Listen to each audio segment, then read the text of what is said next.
Nang maibigay kay Orhan ang mga dokumento tungkol sa mga personal na impormasyon sa mga tuturuan niyang bagong party ay tama nga ang kanyang hinala. Pero ang mas kapansin-pansin dito ay pare-pareho silang may mga mabibigat na nakaraan lalong-lalo na si Caroline. Nang makaharap na nila si Estela ay napansin nila kagad ang makalat na mesa nito. Nakilala na din dito ni Orhan ang kasamahan ni Estela sa Adventure Management Division na si Carla. Ito ang parang nagsisilbing caretaker ng mga bagong miyembro ng clan. Dahil nabasa naman na ni Orhan ang mga dokumento ay wala nang masyadong sinabi si Carla kundi makiusap na lang kay Orhan na alagaan ng mabuti sila Sofia. Gusto ni Estela na si Orhan na ang bahala kung paano niya tuturuan sila Sofia. Basta ituro lang ni Orhan sa mga ito ang mga natutunan din niya mula sa naging karanasan niya at ang mga dapat pa na malaman ng mga ito. Iminungkahi naman ni Selma kay Estela na bigyan na lang siguro si Orhan ng layunin. Kaya naisip ni Estela na maganda sana kung katapos ng 6 na buwan ay makakaya na nila Sofia ang middle floors ng sila lang.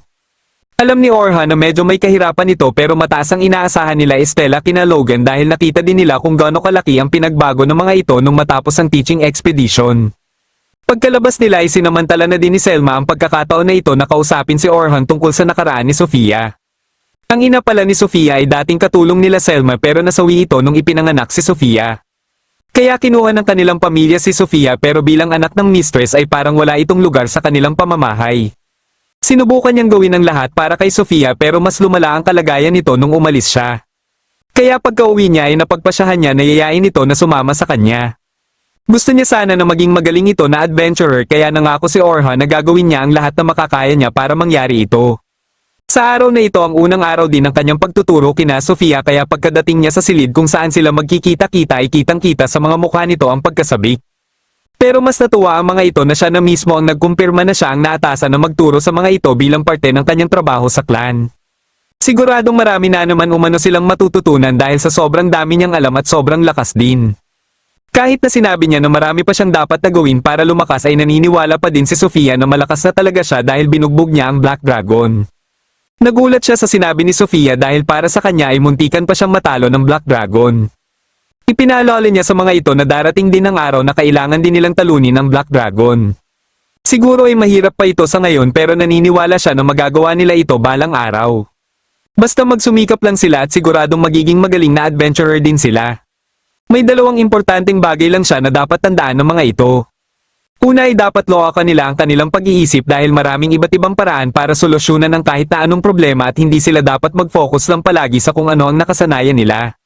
Pangalawa ay hindi nila dapat isipin na lahat ng kanyang sinasabi ay tama. May mga pagkakataon din na nagkakamali siya kaya kahit siya ang guro ay hindi ibig sabihin na palagi siyang tama. Bago sila magsimula ay tinanong muna niya ang mga ito kung bakit sila nagdesisyon na maging adventurer. Unang pinasagot niya si Sofia kaya sinabi ni Sofia na gusto niyang maging katulad ng kanyang ate.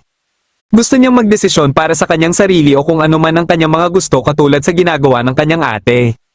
Pero sa ngayon ay hindi niya pa alam ang gusto niya talaga kaya nagpasya siya na maging isang adventurer para malaman niya kung ano talaga ang kanyang layunin at pangarap sa buhay. Sunod na sumagot ay si Logan at ang rason bakit niya gustong maging isang adventurer ay para kumita ng maraming pera. Sa nayon kung saan siya galing ay hindi maganda ang lupa kaya wala silang masyadong maayos sa pananim dahilan para magkulang sila sa pang-araw-araw nilang pagkain. Pero naniniwala ang kanyang mga kanayon sa taglay niyang talento kaya nagambagan silang lahat para maipadala siya dito. Gusto niyang makabawi sa mga ito at ito ang dahilan bakit gusto niyang maging matagumpay na adventurer. Inamin niya na nung una ay iniisip niya na kasing lakas niya na ang mga high-ranked adventurer pero nung makita niya kung gaano kalakas si Orhan at kung gaano nakakatakot ang Black Dragon ay dito niya na napagtanto na mahina pa pala siya. Kaya nakikiusap siya kay Orhan na turuan siya kung ano ang mga dapat niyang matutunan bilang isang adventurer. Nangako naman si Orhan na gagawin niya ang lahat pero na kay Logan pa din ang pagsusumikap para maasa nito ang kanyang mga ituturo. Nang si Caroline na ang sumagot ay sinabi nito na wala naman siyang rason at baka dahil lang siguro ito sa pagligpit ng mga halimaw nang sa gayon ay maging masaya ang lahat. Basta ang gusto lang niya ay makitang nakangiti ang lahat dahil tuwing may nagpapakitang halimaw ay nawawala na ang ngiti ng lahat.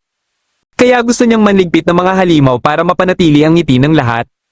Dito lang napagtanto ni Orhan na sobrang lalim pa pala ang kadiliman na naranasan ni Caroline. Tinanong naman siya ni Sofia kung mayroon din siyang pangarap o layunin. Sinabi niya na kaya naging adventurer siya ay para mas lumakas nang sa gayon ay maprotektahan niya ang mga importanteng tao sa buhay niya. Dahil kung mananatili siyang mahina ay wala siyang mapoprotektahan katulad sa sinapit nila dati. Nilinaw niya sa mga ito na hindi niya itatratong mga bata ang mga ito kaya kailangan nilang gawin ang lahat na makakaya nila. Dahil parang mahaba ang pangalan ni Caroline ay naisip niya na tawagin ito sa palayaw na lang. Pero gusto ni Caroline na siya ang umisip ng palayaw. Naisip niya ang Carol na siyang nagustuhan naman ni Caroline. Dahil dito ay nakiusap din si Logan na bigyan niya din ito ng palayaw. Kahit hindi naman ito kailangan ay pinagbigyan niya na lang ito at naisip niya ang log. Para naman kay Sofia ay naisip niya ang Sophie na siyang ikinatuwa naman ni Sofia. Hindi na din sila nag-aksaya pa ng oras at nagtungo na sila sa dungeon. Naunang pinasabak ni Orhan si Caroline sa pakikipaglaban pero base sa estilo nito sa pakikipaglaban ay nakita niya kagad kung ano ang mali dito. Hindi dapat trabaho ng defender ang umatake para iligpit ang kalaban dahil ang trabaho dapat nito ay kunin ang atensyon ng kalaban nang sa gayon ay magkaroon ng pagkakataon ng attacker na mailigpit ang kalaban.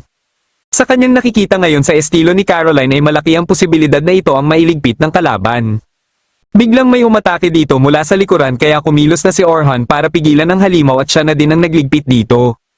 Sinabihan niya si Caroline na dapat ay tingnan din ito ang kapaligiran tuwing nakikipaglaban ito. Alam pala ni Caroline ang paparating na atake kaya nagtaka si Orhan kung bakit hindi pa din ito umilag.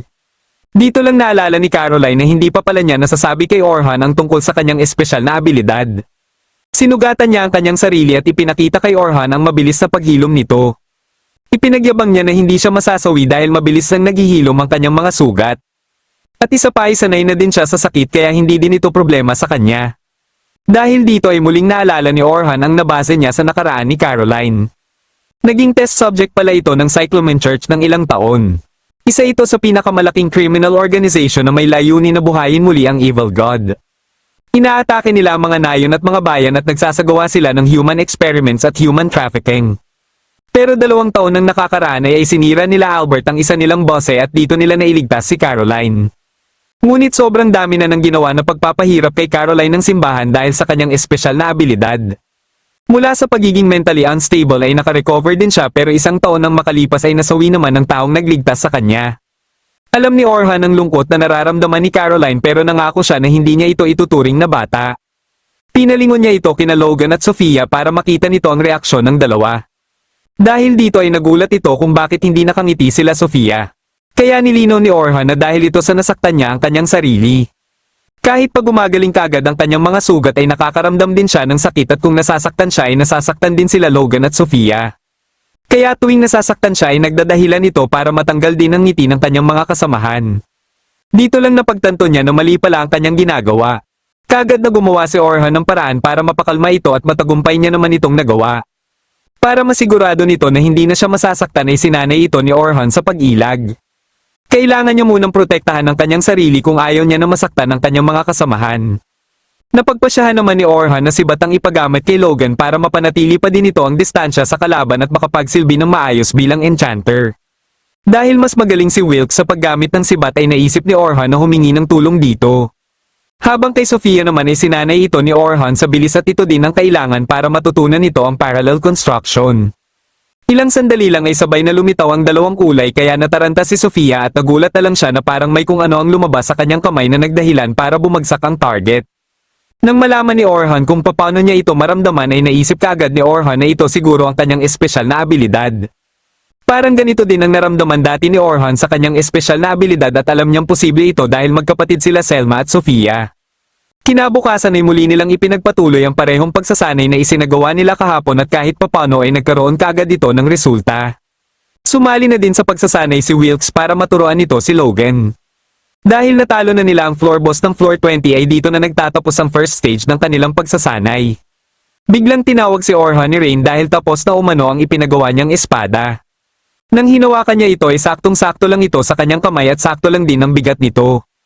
Ipinangako niya sa espada na ito na proprotektahan niya ang kanyang mga kasamahan kahit na anong mangyari.